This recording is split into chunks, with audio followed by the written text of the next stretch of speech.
Let me ask you a question. Are you prepared to die for your cause?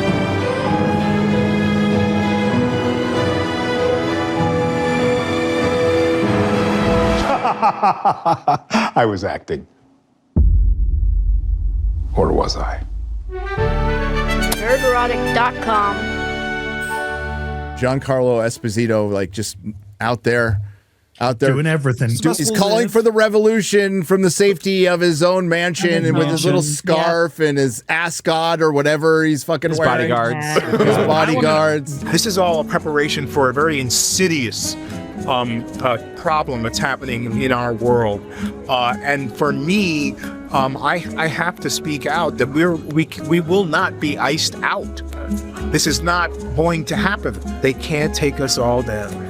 If the whole world showed up on Putin's doorstep or on the Iranian's doorstep or in Washington, it would they'll kill 550 million or however, but the rest of us would survive with a new. This is time for a revolution. It's time for it, and they don't even know that's what they're starting. Look, I'm just saying, if I'm taking part in this war, the Civil War or whatever, if I see someone dressed like this on the opposite side, I'm feeling pretty fucking confident. I ain't too worried, Gus. You'd need your binoculars. It'll be a long way at the back. I know a Klingon with some binoculars. Oh my god. Yeah, he is looking like Don Lemon. This is time for a revolution. It's time for it, and they don't even know that's what they're starting. You know, some very rich old white men are exerting their power to suppress $10 million net worth people, thus creating a feeling of civil war. When you say our own people, who are you referring to? He means the illegals. Are you admitting that you yourself are an illegal? I don't even know. That would be funny, to be fair. I don't even know what Giancarlo is. I don't know if he's part black, part, I don't know, some He South could just be like American thing. I don't know. Dominican. Well, he said our people. He's Irish. Because the struggle is real.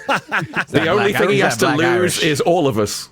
Yeah, the rich elite is saying you should all go to war and revolution. And I'm gonna the irony of him saying a bunch of rich white people are making us all like pushing us into this civil war, and then 30 seconds later he says, but we need to march on Washington and we need to get in the streets, and if 50 million of us die, that's okay. He's half Italian, man. half Italian, half black, born in Copenhagen.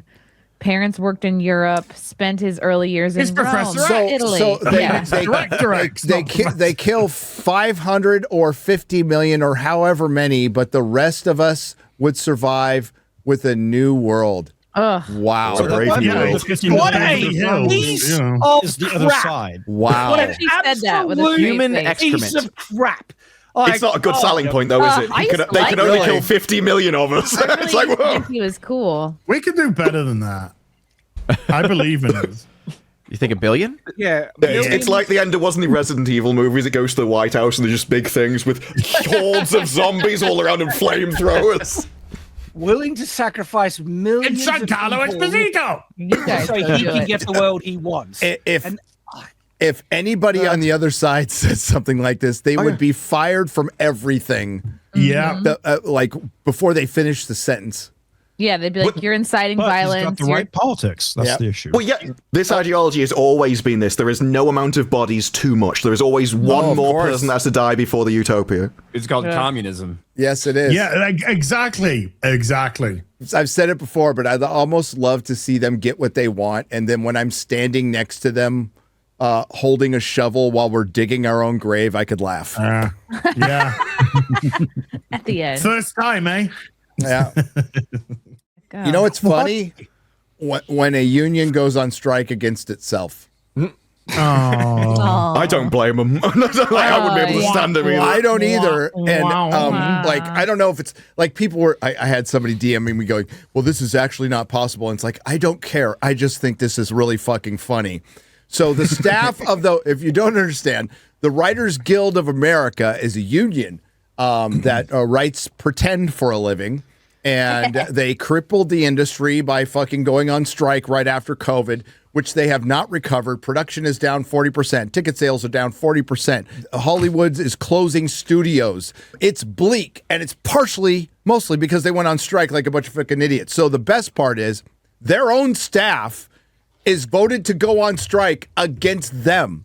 The thing that gets funnier is their own staff is part of a separate union of the union they work for. This is some commie gobbledygook, but I love it. It's unionception at this point. So they're saying the people who bargain for other people's jobs were bargaining with them in bad faith. Excellent. Well, what got me about the Sean Astin interview is he's like, well, our union represents a lot of people, including puppeteers. I'm like, what is a puppeteer doing in the same union as like writers and stuff? I don't know. Why do people who write pretend to have fucking unions? It's not like you're going to the fucking salt mines. You know, you're not an underwater welder. You know, you write pretend. Did you see what they're planning to do? Their latest idea about AI. That if you use AI in a production, you will have to pay the WGA a tax to use AI. So they do literally nothing. You just have to pay the union to use AI that they have nothing to do with. I totally believe that they would do this. The problem is they are about the leadership. Don't be in the union. The leadership of the Writers Guild of America. You're right, the leadership of the Writers Guild of America is just about to start negotiations for their next. There could be another strike. And it doesn't really look good when your own people are striking against you. So I don't know. I fucking love it. That's all I know. The staff of the Writers Guild of America West has voted to authorize a strike just weeks before the union is due to sit down with the major studios. The union staffers who organized last spring have been demanding better wages and job protections in their first contract.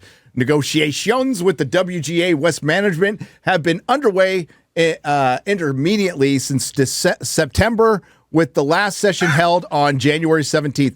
So you can't get your own fucking house in order, but yet you're going to go and represent all the writers and puppeteers and whoever for the industry going into what could possibly be your very last contract. And they want a 5-year deal, by the way, which I don't think the studios are going to give them. And move, Cotton. half of the jobs they're trying to protect are going to be gone. They just are.